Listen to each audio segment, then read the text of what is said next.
அன்பிற்கினியவர்களே, இன்றைக்கு மறுபடியும் சாக்ரடீஸ் அவர்களுடைய சிந்தனைகளை கொஞ்சம் கேட்கும் வாய்ப்பு கிடைத்தது. அதில் ஒரு வரி என்னை ரொம்ப பாதித்தது. உண்மையான ஞானம் என்பது எனக்கு ஒன்றுமே தெரியவில்லை என்பதை உணர்வது. ரெண்டாவது, நான் யாருக்குமே கற்பிக்கவே முடியாது, வேண்டுமென்றால் சிந்தனையை மட்டும் தூண்டிவிடலாம் என்பது அவருடைய கருத்தாக்கத்தில் ஒரு விஷயம். உண்மையிலேயே 2500 ஆண்டுகளுக்கு முன்னால் சாக்ரடீஸ் சொன்ன விஷயங்கள் எல்லாம் இன்றைக்கு நமக்கு அதை சிந்திச்சு பார்த்தோம்னா, இன்றைக்கு என்னை பொறுத்தவரை எப்படி இதை இன்டர்பிரட் பண்ணுவேன்னா, இந்த உலகமே அப்படியே 200%, 500% வேறு ஃபார்மில் கரப்ஷன் ஆயிட்டது. ஒரு அப்பார்ட்மெண்ட்டில் இருக்கக்கூடிய ஏற்ற வீடுகளில் கூட பேச முடியாத அளவு நம்பிக்கையெல்லாம் போயிட்டே இருக்காங்க. ஒரே அப்பார்ட்மெண்ட்டில் பல வருஷம் குடியிருந்தவங்க கூட அவங்கள பற்றி தெரியாமே வாழ்ந்துட்டு வீட்டுக்குள்ளேயே இருந்துட்டு போயிட்டுருக்காங்க. இது எல்லாருக்கும் தெரிஞ்ச விஷயம். அப்படின்னா என்ன ஆனோம்னா, ஒரு விஷயம் யாரையும் நம்ப முடியலேன்னு ஒன்று வந்துருச்சு. ரொம்ப கூட்டு குடும்பம்ன்றது ரொம்ப ரேரஸ்டாக இருக்கும். இன்னொரு விஷயம் ஆணவம், அறியாமை, அடுத்தவனை அடித்து வாழ்கிறதுக்கு என்னென்ன ரகசியம் கண்டுபிடிக்கணுமோ அவ்வளவும் கண்டுபிடிச்சிட்டான். அந்த ஆணவம் என்ற ஒரு விஷயத்தை தான் சாக்ரடீஸ் சொன்னதாக இருக்கு. இதில் பெரிய சயின்ஸ் இருக்கதாக நான் பார்க்குறேன். எனக்கு ஒன்றுமே தெரியலை என்பதை எப்போ புரிவீங்க நீங்கள்? உங்களுக்கு தெரிஞ்ச ஒவ்வொரு விஷயமும் ஒன்றுமே இல்லை என்று புரியும் போது. அதைத்தான் கற்றல் என்பதுதான். முதலில் உன்னை கற்றல், உன் சுற்றி இருக்க புறத்தை கற்றல், சூழலை கற்றல், உலகத்தை கற்றல். அதுக்கு பெரிய கருவியாக இருப்பது இன்றைக்கு நூல்கள் மிக முக்கியம். அதுக்கு இன்னைக்கு இருக்கக்கூடிய சோசியல் மீடியாஸ்.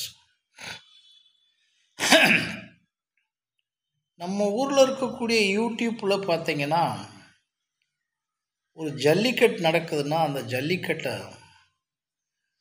பல மாதிரியெல்லாம் பண்ணி அதை ஏதோ அந்த மாடுகள் ஓடி வர்றதையே பார்த்து மணிக்கணக்காக, நாள் கணக்காக, ஊரு கணக்காக இதை அப்படியே நீங்கள் தூக்கி போட்டிங்கன்னா, WWW உமன்ஸ் சாம்பியன்ஸ் போட்டிங்கன்னா, அங்கே இருக்க பெண்களில் இருக்கக்கூடிய அந்த வீராங்கனைகள் அவங்க செய்கிற விஷயமெல்லாம் நம்ம பெண்கள்லாம் நம்ம யாருமே இன்னும் செய்யலை. நம்ம ஊர்லேருந்து யாரோ 1 or 2 லேடிஸ் மட்டும் போயிருக்காங்க. அடே அப்பா,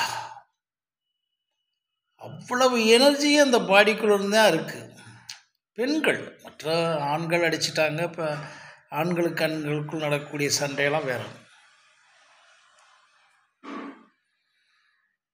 அடே அப்பா, அந்த நிகழ்ச்சியை போட்டு பாருங்கள். WWW விமென்ஸ் போடுங்க. அப்படி பார்த்தீங்கன்னா, நம்ம ஊரில் இருக்க ஆண்களே நம்ம ஒன்றும் இல்லைன்னு ஆயிடுவோம். பயங்கரமாக ஓடி வரக்கூடிய ஒரு காளையை நீங்கள் அடக்கிறத, ஒரு ஐயரு ஜீவனை அடக்கிறத, அதை அந்த இதில் பாஞ்சு வரும்போது தவி பிடிச்சி நிப்பாட்டுறத ஒரு பெரிய விஷயமா எடுத்துக்கிட்டு இருக்கீங்க. ஆனால் அந்த விமென்ஸ் சாம்பியன், மென்ஸ் சாம்பியனை பார்த்தீங்கன்னா, வேர்ல்டில் இருக்கிறத மிரண்டு போய் என்னடா நம்மெல்லாம் மனுஷன் ஆம்பளை தானா, நம்ம என்ன செய்கிறோம் அப்படின்னு பயந்துருவோம். அப்போ என்ன அர்த்தம்னா, நாம் செய்கிறதெல்லாம் நத்திங். அப்போ நம்ம ஒன்றும் இல்லாமல் ஆவோம். அந்த ஒன்றும் இல்லாமல் ஆவோன்றது என்னையை பொறுத்தளவில் நான் படிச்சுக்கிட்டு இருக்க இந்த நியூரோ சயின்ஸு மற்றதெல்லாம் படித்தேன். உடம்பெல்லாம் அப்படியே இருக்கிற எல்லாமே கழிஞ்சு போயிடுது. என்ன கழிஞ்சு போயிடுது? வேகம், நான் சொல்கிற சும்மா வீரம், எனக்கு கோபம், ஆணவம், குறிப்பாக ஆணவம் தான், எல்லாம் கழிஞ்சு போய் காற்று மாதிரி உடம்பாகுதுன்றது என்னுடைய கணக்கு.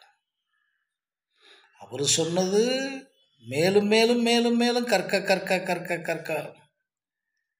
அப்போ ஒரு மனிதனுடைய, நான் அடிக்கடி சொல்லுவேன், கருவறையில் இருந்த அந்த மாபெரும் நிலையோட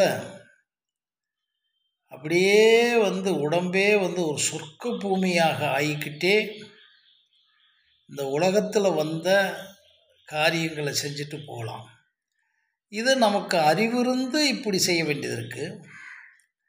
மற்ற மிருகங்கள், பறவைகள் எல்லாம் அவைகள் நடக்கிறத பார்த்தீங்கன்னா, இருக்கிறத பார்த்தீங்கன்னா, அவைகளுக்கு இது ஒன்றுமில்லை, எனக்கு ஞானம் அடைந்து விட்டேன், எனக்கு ஒன்றும் தெரியாதுன்னெலாம் இல்லை. ஆனால் அதுதான் உண்மை. ஸோ மாபெரும் தத்துவத்தமாகத்தான் தெரிகிறது.